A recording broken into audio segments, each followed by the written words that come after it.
Hi, friends. Welcome back to another episode of Casa de Confidence. And I am so grateful that you are tuning in today because this episode is going to be one of our best episodes, especially because the guest, and it's two guests who I have here with me, are incredible individuals who I am in awe of the work that they're doing. It is something that I am proud to be a part of by supporting them and inviting them to be here on the show.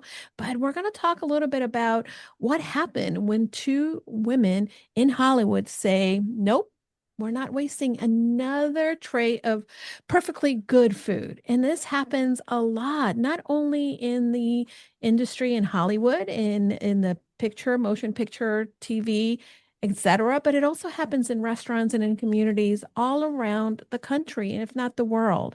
And for me, as you know, I really feel strongly that we are in a season of pulling up kindness and being aware of the humanity in people and how we can give back of the resources that sometimes we take for granted and that so many people need.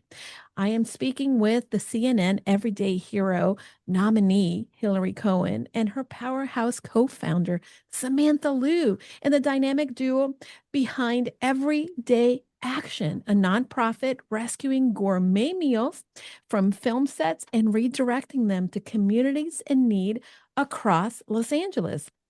And between the two of them, they've spent years behind the scenes in shows like Mad Men, The Office, NCIS, Los Angeles, and they know how productions run.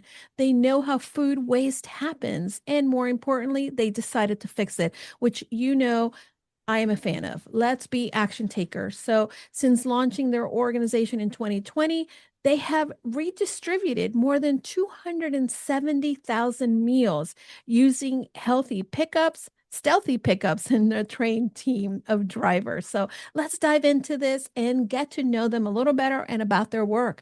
Welcome to the show, ladies. Wow, thank you so much. That's like I that's know, a I'm that like was such an that's introduction. exciting. I'm like, who are these people? Oh, It's you. It's you. Yeah. Isn't it interesting how we go about our lives and we do the thing that we are passionate about? We live the life the best we can. But somehow, when somebody else tells us about the life that we're living, we kind of become a little shocked, right? no, it is. I mean, that's always been a strange thing for Sam and I to like, we're in year five. It's really heads down every day, 24/7, just Mhm. trying to get to the next day, get enough funding, get all that thing.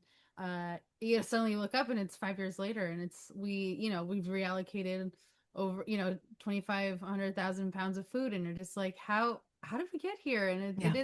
it is even that the CNN thing is hard to say out loud. Like, what do you mean I'm a CNN hero? It's like that's a strange thing to even be a part of. So like Sam and I Mm. think both, yeah, struggle with I don't like. think it's that strange. No, lie. That last part's a total lie. From the day we started this, Hillary wanted to become a CNN hero. It was like a secret, like, goal of like a Oh, sidebar goal, love that. like one of those, like, just like a really good benchmark to try to hit. It Mhm. was really a dream of hers. So, it's really great that she has achieved that. Like in 5 years, that's really, it's Yeah. amazing. We actually missed our 5 year anniversary this year and didn't celebrate Well, because we this were is a in the good middle celebration. we were also in the middle of like some of our biggest pickups to date. So we really, Mhm. we really do live this action every day, just like our title says. Mhm. So it's kept us so busy we didn't even celebrate 5 years. But yay, now we can celebrate in this That's way. right. That's right. We can celebrate in this way. And, one of the things that I love about your story, and this is the one thing that I am hoping that our listener is really paying attention, that sometimes we are the everyday person and we can decide, ah, look at that. And decide to take that brave move to say, what can I do about this? Right. That maybe we're not equipped to, but we're going to try to move forward and make a difference. And sometimes all it takes is that first initial step. Now, you've been in the film industry for a very long time. When was that moment? Because you started in 2020, but I would imagine that the awareness maybe started to kind of like make that, hey, look at this. How is that happening? So I'd love to learn a little more. Yeah, I mean, for myself, it was definitely the very first day on a union set. I came from independent filmmaking in Massachusetts and on the East Coast, and your mom or someone's relative makes all the turkey sandwiches for lunch and dinner. Maybe there's muffin, and there's not a lot of food. And Hmm. I remember this actor Kurt Fuller on that show telling me about air conditioning hoses, and they would be blown into buildings, and I was like, "What do you mean? You just pay for AC to be blown into a building? I don't understand. That's such a waste of money." And Hmm. like, cut forward to like in the middle of my career, I'm like, where's the AC hose? So it's just something that the to switch from independent filmmaking to a studio production is a big change. And Hmm. the food that's served is amazing. It's like a Yeah. massive event. There's like salmon, steak. It's like any big event or red carpet thing you could think of. Hmm. And that food needs to exist because it's a lot of people working long hours, Hmm. and they don't really have time to stop, so they need to keep the crew fed, so they keep going and all those things. But there's a lot of extra food created Hmm. based on logistical circumstances, and that's not really the entertainment business's fault per se. Sometimes there Right. is a little bit of over ordering, but it's really based on like a logistical change. And so for me, like my very first day on a set, we were shooting on location downtown next to a tent. And I watched the whole thing get set up, and we made all this, the caterer made all this food. And I was, at the end, I was like, oh, there's going to be all this leftover food. This will be so great. I can give it to the person right there. And I'm going to solve all this problem. Like, it'll be so awesome. Hmm. And the caterer said, well, you'll get sued. We can't do that. Wow. And I was 5 years old and starting my career. And I was like, oh, yeah, totally makes sense. Yep. Keep going. Yep. Hmm. And then, fast forward 10 years later in COVID, we all had this stop, and I was sewing face masks, which is like a whole other thing. But during that time, I just started like listening to things more, in my silence. And I heard that, and I literally burst out laughing one day, and I was like, that's quite possibly the dumbest thing I've ever heard. This can't Hmm. be illegal. And then looked it up. And you can tell your side of it. Yeah. So take it away, Sam.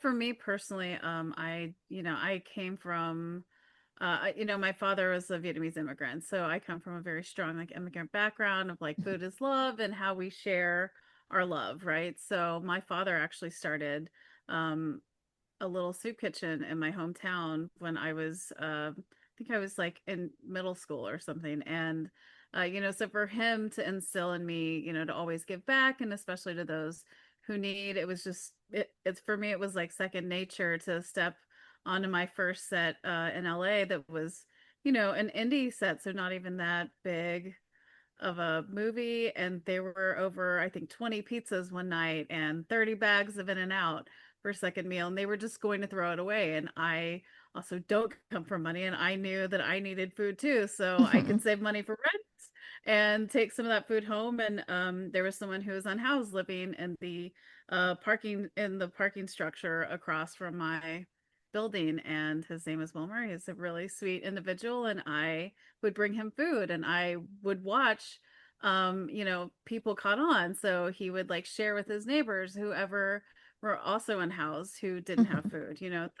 There's a real misconception about people who are unhoused. They're very well aware of their circumstances and really aware of each other as well. Hmm. So most of the times when we've given out food, whether it's with Everyday Action or just like on my own, people really who are unhoused struggle to take more than they need because they know someone else needs it. So I can't tell Hmm. you how many times people have been like, no, my friend is like two tents down. If you can go and give them Yeah. that second meal, like I won't take it myself. So for me, it's something I was raised with of, being this way, and also always like just understanding no matter how bad you have it, someone else has it worse. And the only way we can heal, those things that leave us scarred, whether it be life, whether it be, systems and circumstances, the only way to heal those scars is through community and to reach out to each other and, to give back.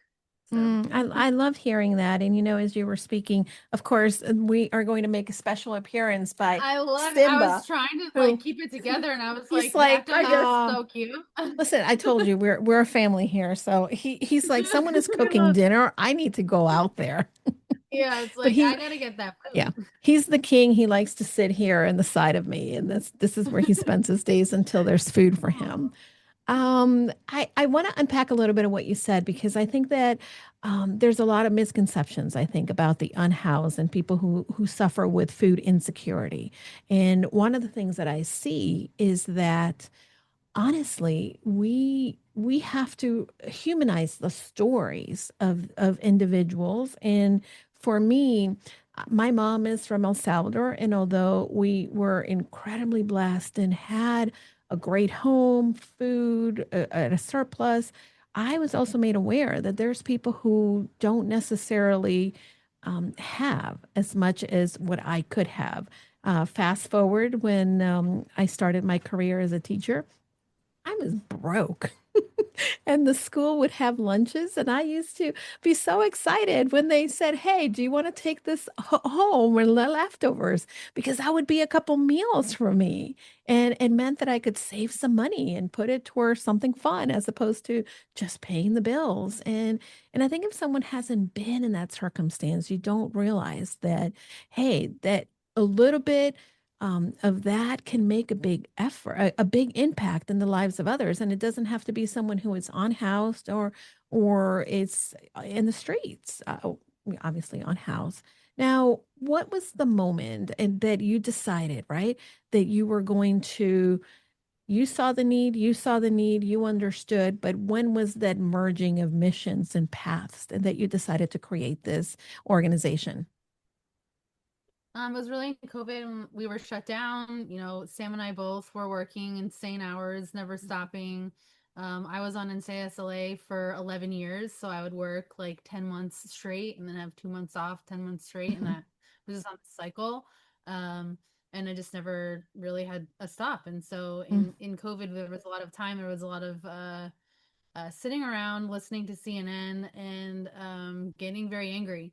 yeah. And it's similar to a time I think like right now, like feeling very stuck, feeling like there's so much going on like massive scales that's Hmm. not in alignment with what I believe. And like, how can I help anybody or how can I make any change? And like, what can I do? Because I had marched, I had Hmm. voiced my opinion. I felt like that wasn't really making any change. Yeah. And I just got really frustrated. And I saw myself responding on social media in a way that I wasn't really comfortable with myself. Hmm. And I Hmm. just was so angry. Yeah. And I was like, this is such a waste of my time. Me just sitting here on social media ranting about my opinion I to know, right? someone. And it's like, and like, who cares what I've got to say, really? Hmm. And I really just thought, like, what if I just was stopped talking and put my phone down and, went and did something for whatever demographic I was frustrated about until I Right. wasn't frustrated anymore. And then, well, that person online wouldn't exist. And I would have channeled that energy into something far more productive than sitting around on social media. So Hmm. Yeah. ultimately, everyday action at its core is to inspire people every day to just go out there and do something for someone else every day. And, Hmm. if you are online and you're charged up by someone, maybe take a minute and put your phone down and use that energy, use that as fuel to keep you Hmm. going and to help other people. Because if we all use that as fuel to do more good, oh my gosh, and we'd be on the moon because we'd be all so busy helping each other, Right. So it really was during time of like feeling stuck and wanting to inspire people to do something for someone else. So it was creating that concept of everyday action. And then Hmm. what was I going to do every day? And I had really thought about food on a film set getting thrown out, in addition to production assistants and background artists on a set that weren't paid near enough or close to what everyone else Hmm. was in the room. And it Right. still doesn't make any sense. It's never made sense to me. They're working the same level, if not harder, than a lot of people making significantly more money. And it's obviously there's a pay scale in every job, but Right. this pay scale is drastic. And these Yeah. individuals can't even afford to pay rent when someone next to them is driving a Maserati, and like there's a little bit of Hmm. a strange Yeah. disconnect there. So it was really putting this cycle together of where does the waste go, helping Hmm. food insecure and solving people in our business. And I had It's worked so with Sam good.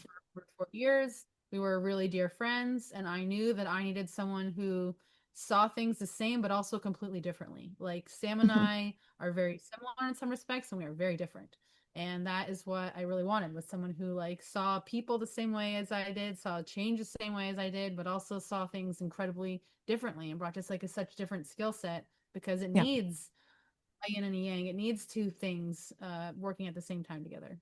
I agree. You know, Yeah. coming from and coming from this background of education and then my corporate environment, when I launched my business, I thought I was on my own, but I really, the business is, you saw earlier as we were checking tech, right? I have my husband, he's the co-founder, and we could not be more different. But the thing that really drives us, it's the values that we hold dear. And we see things sometimes from a different perspective, but our goal is to always be able to create the impact in the lives of others. You know, for instance, we do a lot of production for women entrepreneurs when it comes to podcasting and video editing. And we know that these individuals have messages and that they wouldn't be able to make the impact if they didn't have a team behind them, helping them get out there. And I know that from you coming with those transferable skills as assistant directors, assistant producers, really you're putting them into a new form, but still it's creating that impact. Now, tell me a little bit about your system. You do the pickups, you train drivers, all the things. How did you decide and how did you start to kind of put together these systems in place? And I'd love for either one of you who wants to take it. Oh, sorry, there was some transmission out front that just blew. That was terrifying. Oh, I did not hear it. See, it's wonderful. Zoom does a So very I was good like, job what at. just happened? Sorry, it sounded Okay, like as long as phone. you're safe. We're fine. Yes. Our systems came through. Sam runs them. Well, first of all, we set up our whole idea of what a system we thought would work. And then we did it ourselves. We actually did our first few runs ourselves because it was also still lockdown. We actually were able to, we connected with this producer who was the first production that came back to work in all of LA. So we were assigned to his show, and the first day we got to see that it worked out really great as far as like timing, and then the second day we realized the timing worked out great, but maybe drop off. We had to like rethink where can we donate the food, because someone unhoused didn't want beef stroganoff at 10 p.m. 10 p.m. delivered right, to right. their tent. They're trying to sleep and rest just like everyone else. And you know, Right. it really, from us doing the work ourselves from the beginning, it's really what sort of like really helped us structure our programs and, you know, our whole process, because we literally chased down our first beneficiary ourselves. Amazing. You know? I love that because I think that for the individuals who are listening to the show, whether you have a business, a nonprofit, or you're still in your corporate 9 to 5 job, right? Sometimes we have to do the thing, figure out what works, what doesn't work, and then kind of rectify and fix and adjust. But a lot of times we sit in the sidelines thinking, how do I do this? And we spend so much time in planning that we're losing precious time. Now, you had to find the recipients and the beneficiaries, like you said, of the food that you were going to donate. How did you go about that? And who typically is the recipients and the beneficiaries of the food you're donating? Let's take a quick break. I want to pause for a moment because if you're listening to this conversation and realizing that some of these patterns, like people pleasing, second guessing yourself, or feeling stuck in the messy middle, are showing up in your business, I want you to know that you're not alone. So many other women that I work with are hustling hard but not seeing consistent results, feeling scattered because they're trying to do all the things or struggling to make decisions without doubting themselves, or just plain exhausted from running their business without a clear plan. And that's exactly why I created the Confident You CEO Retreat. It's a space where you step away from the noise, you get clarity in what actually matters, and walk away with a 90-day roadmap that feels doable and not overwhelming. If you've been craving focus, confidence, and strategy that actually works, this retreat is for you, my friend. Head into goconfidentlycoaching.com and you can save your spot at the website. Now, let's get back into this important conversation.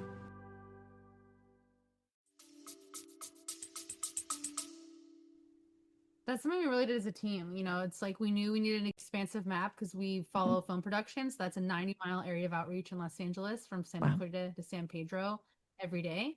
And we knew that the food in Santa Clarita couldn't go to San Pedro or it wouldn't be safe, right? It has to be in a certain amount of time.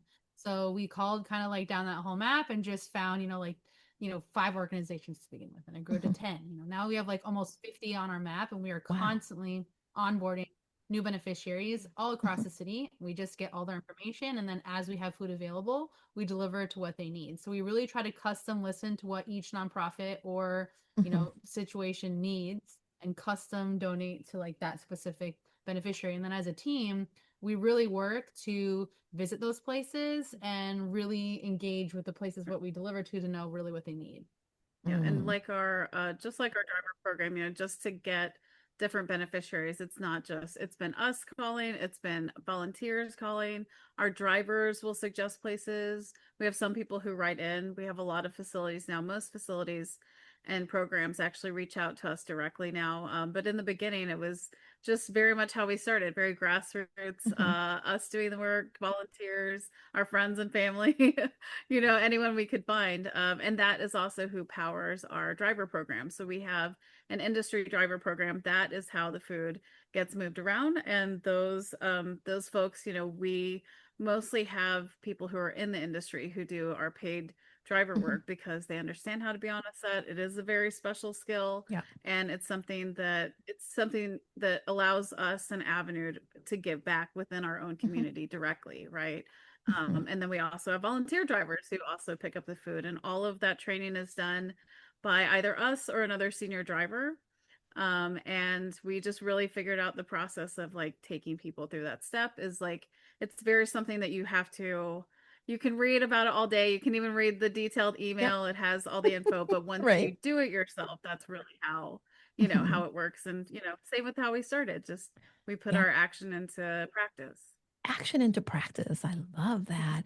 One of the things that you mentioned, right? You have individuals from the industry that know how to navigate the sets. And I grew up, my mom used to work for the Miami Opera and she was in production. So I have a sense of how the theater works later on, right? I've been in a couple, I've been a background actor in a couple things here and there just because it's fun, not because I want to make a big thing of it, but there is a certain protocol per se. And I think that makes it a very unique organization because you are taking the industry that you're familiar with and you're bringing to light to that industry ways in which they can actually create a larger impact with already the resources that they have allocated. And I think that sometimes that's what we need to do. And I love that Hillary, you've been nominated for the CNN Everyday Hero because it is an everyday action. You're taking your everyday job with everyday kind of systems. And now you are saying, okay, I do this. This is where the issue is. And now I'm going to go and create this. So I love that. Now, for individuals that sometimes are thinking, well, somebody else is going to do it, but they're still frustrated. And you mentioned, again, most of us have been behind our keyboard when we're frustrated with the system. But what is the most rewarding thing that for you has come about from deciding to take action as opposed to being the person that has an opinion and wants to share with the world that no one may be reading or not, or maybe angering and creating a more brouhaha online? The most rewarding thing to me is just the number of people we're able to help every day, from our driver team to our beneficiaries. We receive a lot of stories from the people who receive our meals or who work for us who really depend on, the small amount we are able to contribute. We don't reallocate millions of pounds of food a year, but we do reallocate a lot. Mhm. And we, as Sam and I say, we're like the gap in between, right? We're all the places that people kind of forget about, and we fill in those little areas. So I'm really proud, that we're able to fill in those areas, and that we've, created a system that does support, around 80,000 people a year. And like being a part, seeing those people firsthand on a monthly basis and really seeing that firsthand is, I mean, it's hard to like Mm. not, people always ask us, do you want to go back to the entertainment business? It's like, I don't know how I could not do this every day. Yeah. Yeah. Yeah. I Yeah. agree. I think that once you put, and really, right, giving is in some ways very selfish because we receive so much more from what we are putting out there and our skills and gifts. And I wonder, both of you are in this stage with the organization, but you work together closely. You've been friends in the industry. How do you balance each other out? Because you mentioned that you're both very different. Well, we're friends. So, Yeah. right, we give each other a lot of grace. There's a lot of, patience, and Mhm. we have hard conversations. There's been a lot of times where we do have different opinions, or there are tough things, and we're able to sit down and talk through it because ultimately it's about helping other people. It's not really about me and Sam. It's about Mhm. everyday action as an organization being successful. Absolutely. I think also, for us, we have boundaries. I think it's very easy to let this go, especially because, like currently, right, we have had a much higher increase in demand and, Mhm. to the point where there are certain individuals we can't get to because and certain programs because of timing, because of logistics and Mhm. to feel the weight of that on top of, what's currently happening is really it's hard to not take it Mhm. home and take it personally. And Yeah. I think where we've been able to find balances because we do have boundaries and we are really good at reminding each other of our own boundaries. And when we both cross our own boundaries, we're like, no, no, no, remember you said you weren't going to do that. Like, go Oh, I home and love that. rest. There, Yeah. there's like not, that's not how we came up in the industry. That's not what we're Mhm. taught for our job specifically, Mhm. actually, as ADs. That is genuinely not how we're taught to be. Like I've worked with a broken bone before and Yeah. just not like, but we don't get that grace and a lot of Mhm. times as ADs and now running this, like we can give ourselves that grace, but it also ends up being hard to do that because Mhm. I have a lot of hard conversations with close friends too who criticize like how hard we work and they just you can't really understand it Mhm. until you've been in it. And I had to say at one point, like, if we don't do this work, there is no one else Yeah. who does it. It is just us. So sometimes it is hard and we Mhm. do have to make sacrifices that really kind of impact those close to us. But for us, in our like working relationship and personal relationship, we're really good at having boundaries for that and understanding like we're just trying to help people too at the end of the day, and we're not perfect, and we very much jumped into this not knowing anything about running a nonprofit. So when things aren't the way we want it or is like perfectly smooth and in line like we would normally have it as ADs, or I Mhm. make mistakes all the time on driver emails. I'm tired, it happens, copy and paste, I'm not perfect. And that's that for us, really, like that's been the biggest way to balance is to not have put that same sort of pressure of Mhm. perfection and understand like put pressure to like do good every day instead of like be Mhm. perfect. That's not not tenable and it's not attainable. Mm, I like that. Do good every day. I think that if we somehow, keep in mind not only what the value is, but really what the vision is, and you kind of merge that and kind of use that. I'd like to think of it. I just heard this example that it's kind of like a lighthouse, right? You're not going toward the lighthouse, you're going toward shore, but the lighthouse is sort of guiding you. And I think that your values kind of guide you, and there might be some things that you need to kind of get around, but ultimately you still keep moving forward in the direction of what your destination is, which I love. Now, what has surprised you the most about the work that you're doing?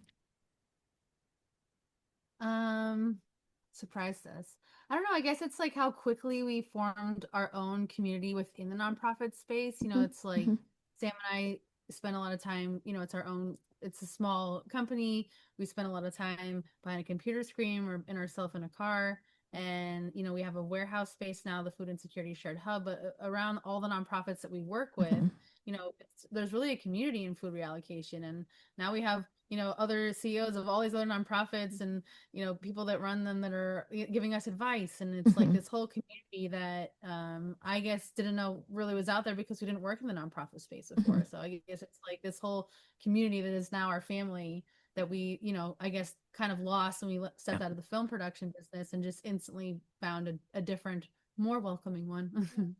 Yeah. Yeah, absolutely. In production, everyone brings you their problems. And Mm. especially as ADs, we're like the firefighters of set just running around. You are putting Posting fires, I everything can off. And, imagine. when, for the first 3.5 years, we worked full time on set as well as Mm-hmm. running this. And I Yeah. remember one summer we had like a week where we could have maybe a small bit of break and other shows were still shooting.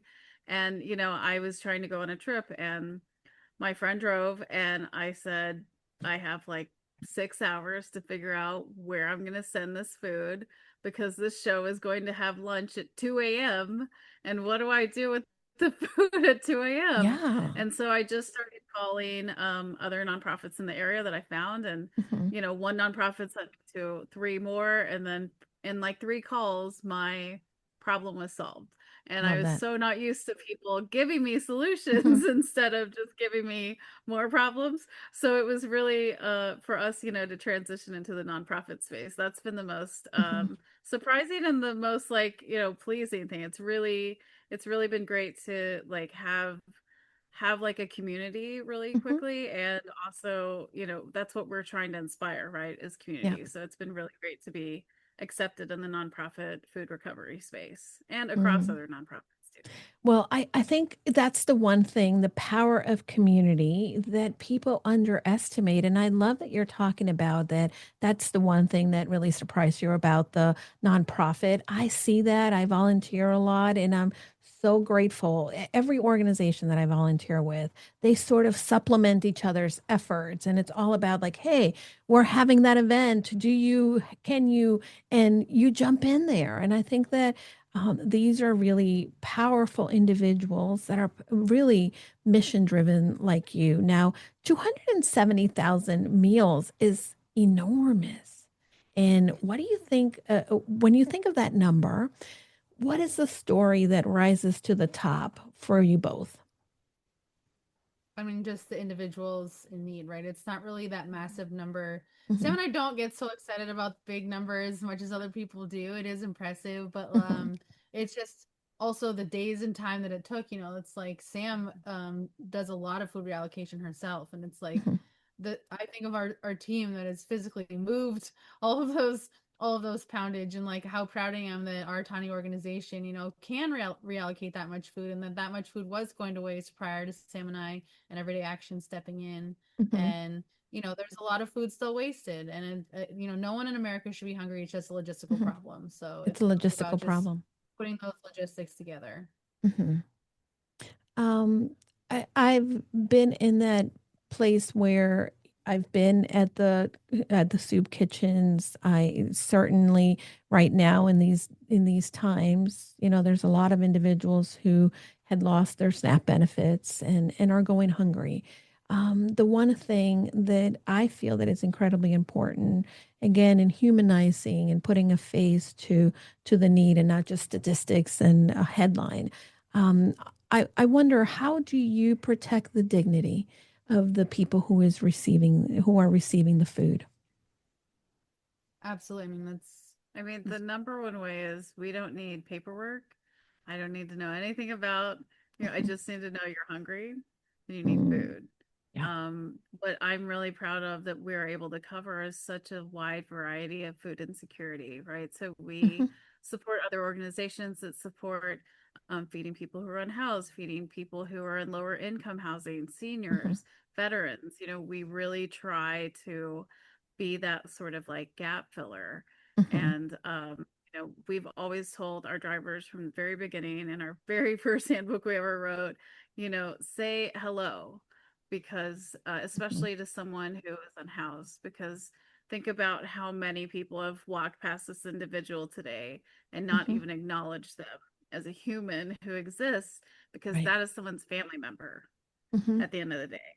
Yeah. And uh we both had a lot of personal loss like during our time while running this. And for us, like, we just really believe in showing as much dignity and kindness to those who are unhoused, Hmm. especially, and not showing like any sort of judgment, right? So Hmm. I remember our second run, we tried to give a breakfast burrito to this man, and he said, like, no thank you, I'm a vegetarian. And I said, okay, well, we don't have anything now, but we're getting lunch, so I will be back. And he, like, didn't really believe me. And I know a lot of people at first when we told Hmm. that story, they were like, well, what, how can you be picky? And um why can he not have Why can't he dietary not? Right. issues as well? Like, there was, for us, we really try to encourage people to, like, have a conversation with someone, Hmm. speak to them like you were speaking to a family member, say Hmm. hello, introduce yourself, and always ask. We have a lot of photos of our food, which is beautiful food. But if you Mm. notice, like, we don't have as many of our beneficiaries pictured, especially in our Hmm. social media. From the very beginning when we formed this, we wanted to be really conscious of Hmm. not using people as like our human props. We Right. wanted to always give them the dignity of, like, they can refuse a photo, they don't have to be in the photo, Right. we don't have to, bother them with those sorts of things. We understand it's needed to, promote us and give us that exposure, but at the same time, we want to be really careful and not ever, like, taking advantage of our beneficiaries. We want to give them food and give them hope. And really listen. It's like it comes down to Hmm. listening, just like Sam said, it's like where we deliver our food to, we're listening to where that needs to go and respectful of telling that story, right? No one's story is being told unless they want it to be told. And if it Hmm. is told, telling it in a way that they would want it to be, right? How do you want Yeah. your story told? What is your relationship to it, and why do you want people to know about it? Yeah. Hmm. So beautiful, and I thank you, and I think that if anybody hasn't had the opportunity to serve in whatever nonprofit or agency, and you are directly working with the constituents, I want to encourage you. Um, Look at them in the eye, say hello. A lot of times, these are individuals that have, by no fault of their own, ended in hard times. We can quote the stats of even now, I think people are two paychecks away from being homeless. And now so many individuals are not going to be able to afford some other basic needs. And anybody can have a family emergency, a death, a loss of a job, disability that can cost them to then have that food insecurity or become unhoused. And taking the time to say hello or listen or just smile or shake someone's hand is it's so powerful. And I know that I want to make sure individuals who've never been in that situation know that it's okay to treat these individuals like the humans, the people, with the kindness and empathy that they deserve. Now, what's your long-term dream? Expanding into cities, more drivers? Now, Hillary, you're up for this award that it can bring in $100,000 to the organization, which I love because I know already from getting to know you ladies that you are scrappy. You've taken what you've given and you're resourceful. So what is that dream? What is a long-term dream? I mean, we've never been fully funded at Everyday Action, so winning CNN Hero of the Year would definitely launch us towards that in 2026. Obviously, it's not, substantial support that's going to come every year, but I think that it would allow for us to come up with the rest of that funding through the rest of the year so that in 2027, we as an organization could be, founded from, fully funded. And then that would allow for us to expand our program. We currently have always been playing catch up. We really want to make our film industry driver program a place that people across the business can come when they're struggling. We'd love it for a place that all unions, all studios automatically, donate a certain amount of money to so that they can send their employees there when their shows are canceled or where they have nowhere to go. Mm, We're sitting in our warehouse. It's called the Food Insecurity Shared Hub. Currently mhm. it's not fully funded, but someday we hope to have a fridge freezer in here I that love is, that. bigger than me and Sam, 9 feet tall, and can store pallets of food, that has a kitchen that we can open food up Mhm. 24/7 and, take food in and really elevate our mutual aid program and the food that we serve. And then, yes, we would love to have everyday action across the United States, across the globe, anywhere where there's a production hub, or it Mhm. really is a model that can go to any big city that Yeah. has food that's produced at all. It's a Mhm. really easy cycle to a model to bring anywhere. It just involves a few people and some logistics. So we do have dreams of scaling. We just can't do that until we're fully funded here, because Mhm. this effort, it's not just like, oh, the food got here, and it's a Right. full operation, and the warehouse is about that expansion. It's about being able Mhm. to take pallets of food. It's about being able to service the city in this particular neighborhood on a much larger scale. When there's a crisis, our hub being able to accept mutual aid and putting things out. We'd love for our Mhm. nonprofit warehouse to have a community fridge in the front, so we can have free food in the front and Love serve that. some food in the back on Fridays maybe. But we have a lot of dreams and hopes for where Every Action is going to go, and winning this award, would be a big part of that. So if you're listening, please vote, I because know. we've never gotten there, and this is such a big Mhm. part. We're such a small grassroots organization. We are really scrappy. I say we're high stakes puzzle solvers, and you give Sam and I a little inch and we'll give you a mile. Mm. So good. So good. Now, um, the freezer. How much is that? Let's talk numbers, uh, because maybe we can get listeners to really rally, and not only rally to help you with the freezer, but let's talk a little bit about getting on your computer. You have 10 votes, and every vote counts. Every organization, it has some phenomenal support, but I know that LA in particular, within the industry, was hit hard with COVID. It started to bounce back. And then, of course, you've had some major tribulation, the fires and all the other nonsense that, unfortunately, as a city, you've had to deal with. What does that cost? well, our warehouse needs about $200,000 more funding. We have funded about Okay. $50,000 up to date. We've gotten the floors and everything, but this whole space needs about $200,000 of funding. And then Everyday Action, on a whole, still isn't full financially funded. So the best way to support us really is by clicking and voting for CNN Hero of the Year, because that is going to help us get to that next point. We do live in Hmm. Los Angeles, and while that's a great big city, there's a lot going on here. There's a So lot not going on. everyone is so interested in, what nonprofits are doing, but this is kind of our big moment. And we Hmm. just, anyone out there listening, it just take 5 seconds of your time. You just click 10 times a day. Hmm. If you want to know the cheat code, just email Sam. She can tell you how to. It's but you can actually vote up Ooh. to 20. You You can get can. 20 votes per email address. Yep. So every email address that you have, I all those figured that data, out. I figured that you can out vote from earlier. them too. Yep, as long as it's a valid email address. That's right. Thank you. I did read the rules. Okay, I love this. Listen, I we're being scrappy, and that's all that it takes, right? Is ingenuity. And I think really, my husband voted for you, even though Thank you.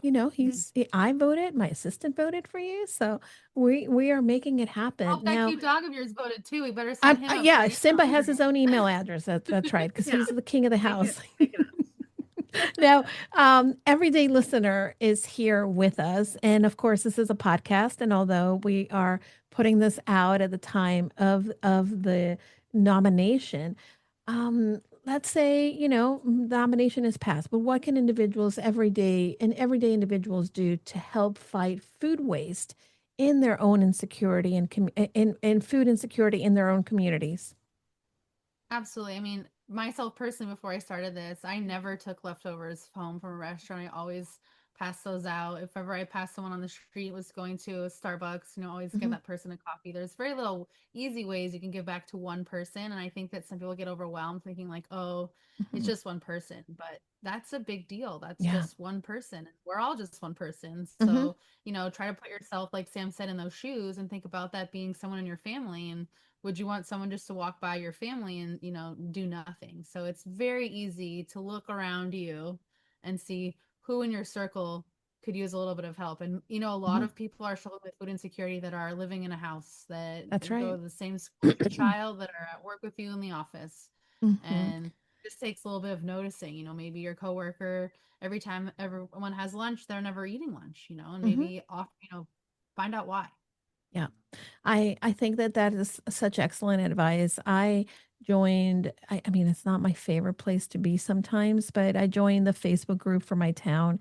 And I will tell you, even though there's the people that are very opinionated and have some crazy things that they're posting about, I usually go in there because I know that I have some of the relationships with nonprofits in the community. And at times there have been individuals that will post and say, hey, I need, or this is something that can anyone help me? And sometimes is knowing that we can create that small action, maybe just telling them who to call or telling the person, hey, we can get that formula to you or whatever it is. And I know that there's a lot of parents, like you said, Hillary, that are home and they're providing a meal for their children, and yet they are themselves not going hungry, and they're going hungry because they're only feeding their kids and that's all they have. Now, where can people donate, support, or get involved with Everyday Action? Well, you can check us out on our website, youreverydayaction.org, or you can follow us on Instagram, every_day_action. You can sign up to vote, but I know that this might be later in time. So, yeah, just click on our website. We always need more volunteers. We can always use more food donations or in-kind donations. We have a warehouse now, so we can always use volunteers here sorting or helping to clean. So there's a lot of ways to get involved here at Everyday Action. There's anything I forgot? I don't think so. Yeah. Well, Anyways, follow us on our website, and mhm. really just the more help that Everyday Action has, the more food we can pick up. So we're really looking to grow our volunteer base, because while we do have our employment program we're trying to grow, we have more food than we can, have drivers Yeah, for that we can fund. So we amazing. always can, it's just like 2 hours, 3 hours of your time if you're local to Los Angeles. And if you're not, we can always use help remotely. Okay, Our social media is always a disaster. No nonprofit amazing. has time to keep up with that, So, design some slides if you want to All help right, well, Gina. If you're maybe we'll hook you up. Yeah. Yeah. Maybe we'll hook you up. Now, We'd love it. ladies, what a pleasure. And what I'm going to do is I'm going to make sure that we have all the information, all your links to, and then of course, we're going to share this into all of our platforms. We're going to share it with all of the shows here at Casa de Confidence Productions as well, so that they can highlight the work that you're doing. And Hillary and Sam, remind us every day, my friends, that heroism doesn't come from waiting for permission. It really comes from seeing what's broken, rolling up your sleeves, and creating a better system. One meal, one pickup, and one community at a time. Thank you, ladies, for being here. Thank you. Thank you Have for a great having day. us. All right. And please don't forget, go confidently in the direction of your dreams and take one brave move today.